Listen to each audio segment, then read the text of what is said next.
Hi there.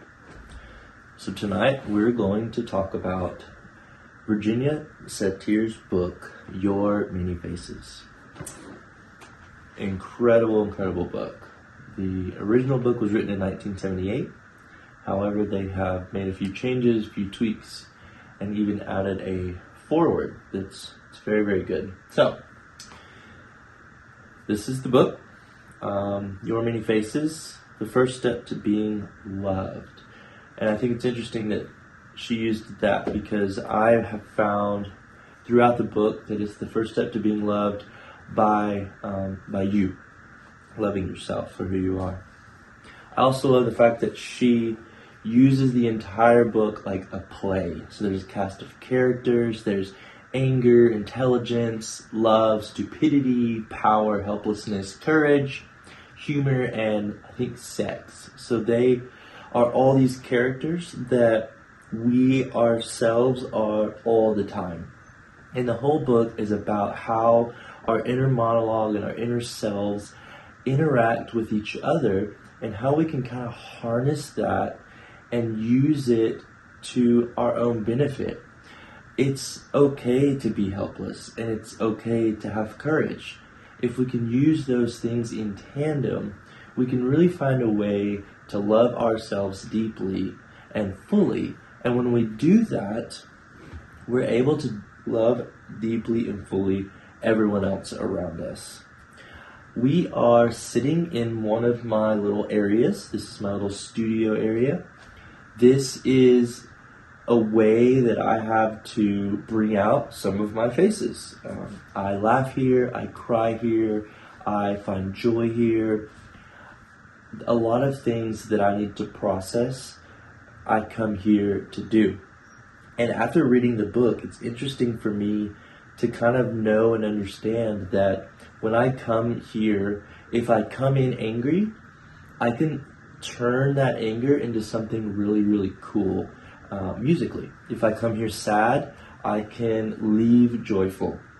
So it's just an interesting kind of exchange between the way that I view kind of one of the things that I do, a hobby if you will, and the way she used it as a cast of characters or an inner monologue or an inner self type of situation. So we are going to go dive into the book. We're going to look at some slides, we're going to talk a little bit, and I really hope that you can kind of get a feel for what she was going for. And hopefully it's informational and educational, but I definitely recommend that you go read the book. So, let's dive in.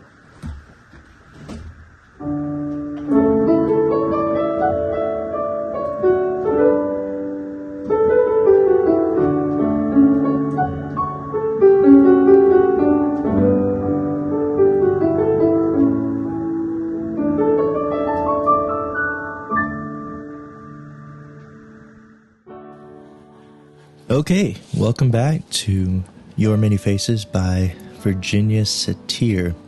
I think that's how you pronounce her name. I watched a couple of videos and they pronounced it that way. So that's what I'm going to go with.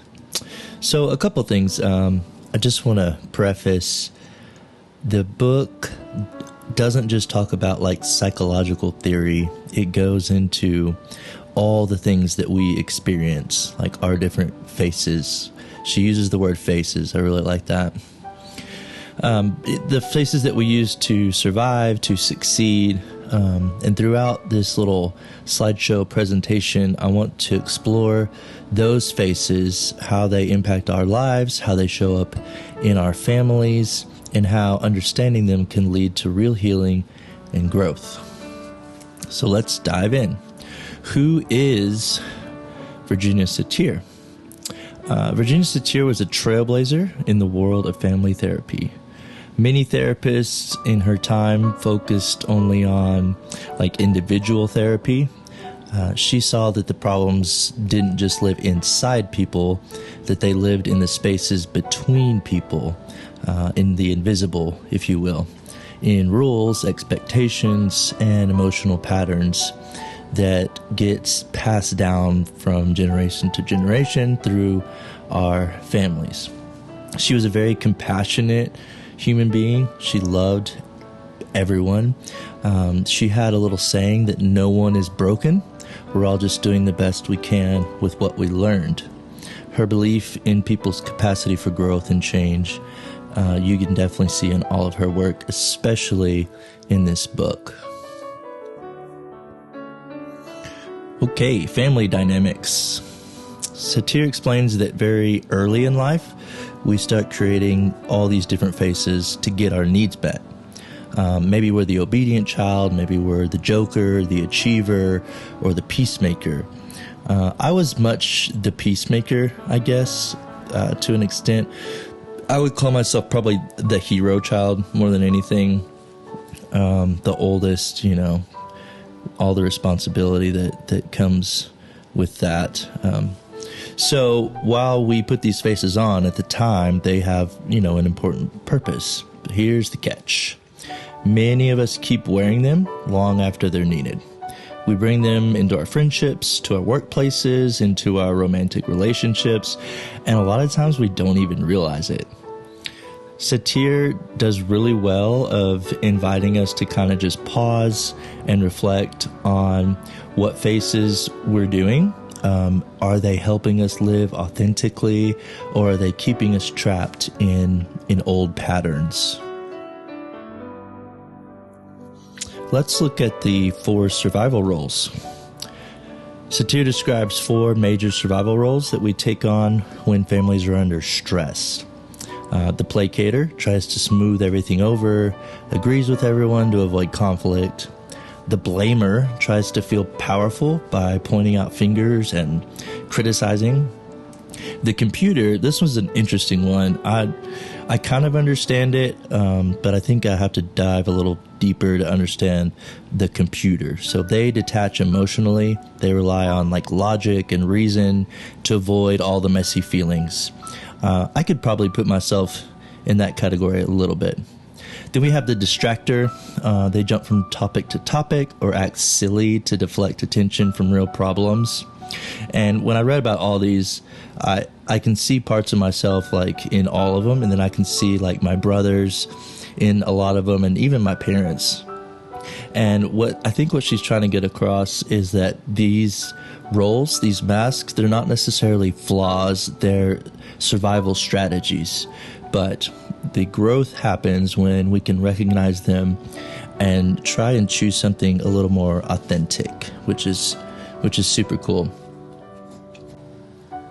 The next thing I want to look at is some of the techniques that she uses, or that she kind of introduced in the book, that I think could really help us as counselors and even us just as people.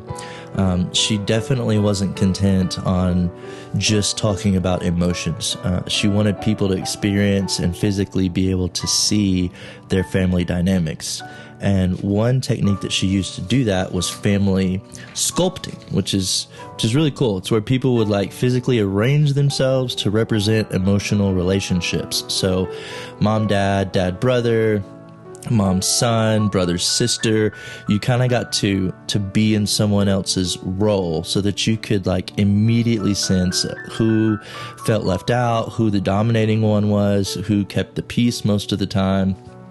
That was a big thing. Another technique that she talks about is congruent communication, where what you say and how you say it and how you feel all match up. So no more smiling while seething inside, or saying I'm fine when you're definitely not fine, which is a struggle for me because my favorite saying is it's fine, I'm fine, everything's fine, which obviously a lot of times things are not fine. I want to look at real kind of briefly how this book kind of connects to family therapy. Satir's ideas fit perfectly into modern family systems. She teaches that families are emotional ecosystems, like a mobile hanging from the ceiling, where moving one piece kind of affects the whole system. So if one person changes, if they stop placating, for example, the rest of the family either adapts or resists to that change. So getting a family to heal isn't just about getting one person to behave differently. It's about kind of in shifting the entire relational dance that we're all having and understanding that our faces are the beginning of that shift. So whatever role we play, whatever mask we have on is kind of the standing point for where our role is in our family.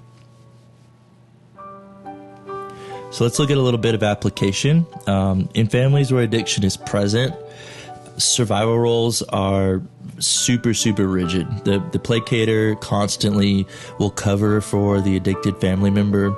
The blamer will point fingers or create shame and guilt. The computer, that guy again, might deeply intellectualize addiction as a problem to solve. I have a big problem with that. Like, I'm a problem solver, and I can ignore the way that I feel in order to kind of dive in to fix a problem, which is not good. Then we have the distractor. He might throw himself or herself into chaos to avoid facing the issue. But recognizing the faces is the first step towards breaking denial and truly supporting the person's recovery. So for the addict and for everyone else in the family too, I think it's really important for us to look at our masks and not use them as a defense mechanism against the addicted person. And I think in family therapy, we can kind of do the sculpting and the role playing and really figure out where we are in all of that. So let's look at a specific technique. So with addicted families, Satir's techniques, they help members recognize their survival phases with compassion. So it's not about blame. It's about understanding through conversation and activities like the family sculpting, maybe doing a genogram together as a family so that they can all kind of see the pattern that they've been stuck in this whole time. And they can all kind of learn to communicate together. So each person has the ability to express like their fear, what they're sad about, if they're angry, or if they have some sort of hope for the addicted person or themselves, instead of hiding behind all these masks or faces. And over time, these little authentic actions, these little changes will rebuild the trust and emotional sobriety within the family. And emotional sobriety is just as or far more important than the actual sobriety of the individual, because in my own life, I got sober, and then I expected my family to just be emotionally sober with me, and that just wasn't the case. That's just not how things work out. So through these exercises, through these techniques, through the things that she offers, we can really kind of get a handle on who everyone is, what everyone's role is, and how we can become more emotionally stable moving forward. So I hope that was, educational. I want to say that I don't think any family can heal until we recognize like our own faces and be able to kind of look at that authentically.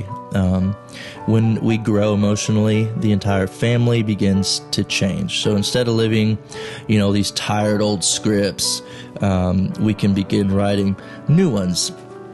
And I really enjoyed that she used the whole book as a play. I had to read parts of it twice because it kind of gets a little frantic, when like anger is talking to sadness or sadness is talking to love, etc.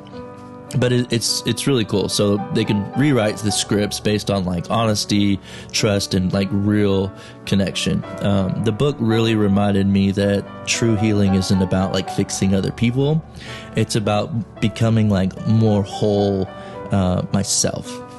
So I want to close this out with probably my favorite quote from the book, and it is, "Every word, facial expression, gesture, or action on the part of a parent gives the child some message about self-worth." So this really reminds me of how powerful and how healing authentic connection can be. It really paints this picture that if I can be the exact person that I am, that I should be, without wearing too many masks, or just be more authentic, then I can communicate hope and love and trust in my family dynamic, and not just my immediate family, my fiance and I, but with my extended family, with my brothers and nieces and nephews and my dad as well. So I really appreciate you listening and taking the time. I hope you all have a wonderful week. Thank you.